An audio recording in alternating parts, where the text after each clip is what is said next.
Un sueño de la existencia de un sueño, no se sabía nada hasta que Gilles Campbell advirtió a la sazón su autoría probada en 1917. El investigador había estado leyendo escritos de varios periódicos de la época en busca de textos que pudieran pertenecer, bajo la máscara opaca del anonimato, a un joven Edgar Allan Poe, cuya pluma habría firmado la narración con una escueta P. El relato fue publicado por vez primera, y seguramente también última en vida del autor, el 13 de agosto de 1831 en el Saturday Evening Post de Filadelfia. A la luz de este hallazgo, cabría considerarlo como el primerísimo cuento de facto de su autor. Sin embargo, la incógnita, conservada durante años, de la identidad del signatario, sitúa un sueño en una insólita coyuntura. A pesar de ser la primera obra original de Poe publicada, no forma parte del conjunto de narraciones que encumbraron al autor estadounidense, encabezadas por Metzengerstein, aparecida pocos meses después. Este escrito presenta, más que ningún otro, la juventud de su autor, aún lejos no solo de alcanzar la madurez narrativa, sino también de empezar a interesarse por los temas que luego se descubrirían recurrentes en su obra. De hecho, la elección de un fondo bíblico, en concreto del Nuevo Testamento, ha supuesto un flanco de ataque para aquellos que no convienen en otorgar la autoría del cuento a Poe, aún hoy un asunto ampliamente discutido. Su inclusión en este volumen responde, como todas las demás, al criterio de Thomas Ojibwe Mabott, que estimaba apreciar en el relato los primeros y titubeantes pasos de un autor extraordinario. Hace unas noches me acosté, disponiéndome para el descanso nocturno.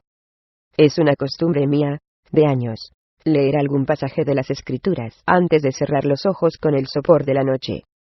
Así lo hice en la presente ocasión. Di por casualidad con el fragmento en el que la inspiración grabó la agonía del dios de la naturaleza. Estos pensamientos, y las escenas que siguen a su entrega al espíritu, me acosaron mientras dormía. Hay sin duda algo misterioso e incomprensible en la manera en que a veces se disponen los desbocados caprichos de la imaginación, pero la solución de esto más corresponde al fisiólogo que al atolondrado soñador. Parecía que yo fuera un fariseo que volvía del escenario de la muerte. Había ayudado a clavar afiladísimos clavos en las palmas de aquel que colgaba de la cruz, el espectáculo de más amarga congoja que haya sentido jamás un mortal. Oía el gemido que atravesaba su alma cada vez que chirriaba en los huesos el áspero hierro que yo remachaba. Me aparté unos pasos del lugar de la ejecución, y me volví para mirar a mi más irreconciliable enemigo. El nazareno aún no estaba muerto. La vida resistía en el manto de su carne, como si temiera recorrer a solas el valle de la muerte. Creí ver la fría humedad que se posa en la frente de los moribundos, detenida en grandes gotas en la suya. Vi el temblor de cada músculo. El ojo, que empezaba a perder su lustre en la mirada vacía del cadáver. Oí el ronco gorgoteo de su garganta. Un momento más, y la cadena de la existencia se rompió, y un eslabón cayó a la eternidad. Di media vuelta y anduve despreocupadamente hasta llegar al centro de Jerusalén. A corta distancia se erguían las altivas torres del templo. Su tejado dorado reflejaba unos rayos tan brillantes como la fuente de la que emanaban. Me invadió una sensación de orgullo consciente al mirar los extensos campos y las altivas montañas que rodeaban aquel orgullo del mundo oriental. A mi derecha se alzaba el Monte de los Olivos, cubierto de matorrales y viñedos. Más allá, demarcando los confines de la vista de los mortales, surgían montañas apiladas unas sobre otras. A la izquierda estaban las espléndidas llanuras de Judea, y pensé que era un luminoso cuadro de la existencia humana al ver el riachuelo Cedrón atravesando raudo los prados de camino hacia el lejano lago. Oí el alegre canto de la hermosa doncella que expiraba en el sembrado lejano, y, mezclado con los ecos de la montaña, el agudo silbo de la flauta del pastor, que llamaba al redil al cordero perdido. Sobre la naturaleza animada, se había derramado una belleza perfecta. Sin embargo, al poco sobrevino un cambio en el espíritu de mi sueño, sentí un frío súbito.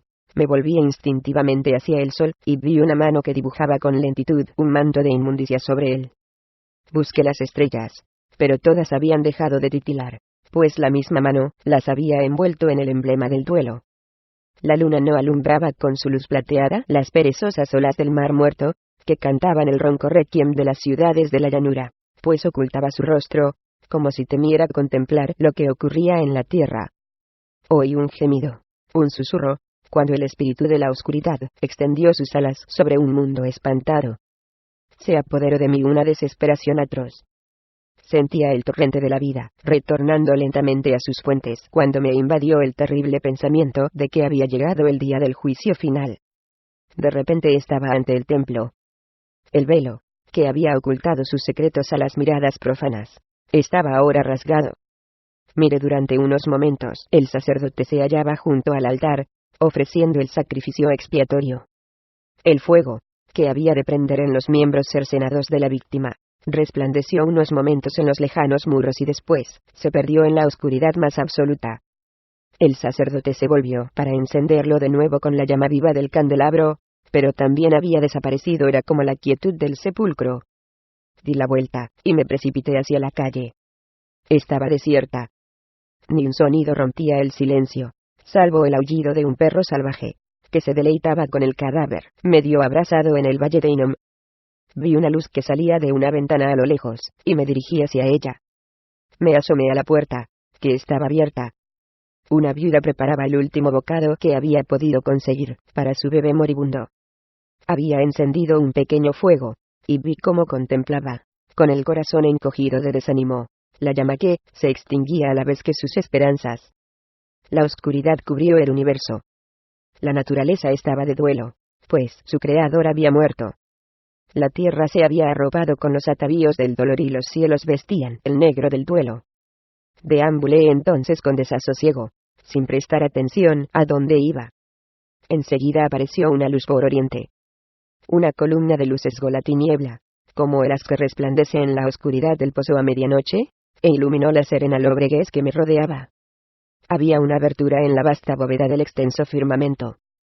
Me volví hacia ella con mirada perpleja. En la inmensidad del espacio, a una distancia que solo podría medirse con una línea paralela a la eternidad, y, sin embargo, extremadamente definida y clara, apareció la misma persona a la que yo había revestido de la burlona púrpura de la realeza. Iba ataviado con el manto del Rey de Reyes.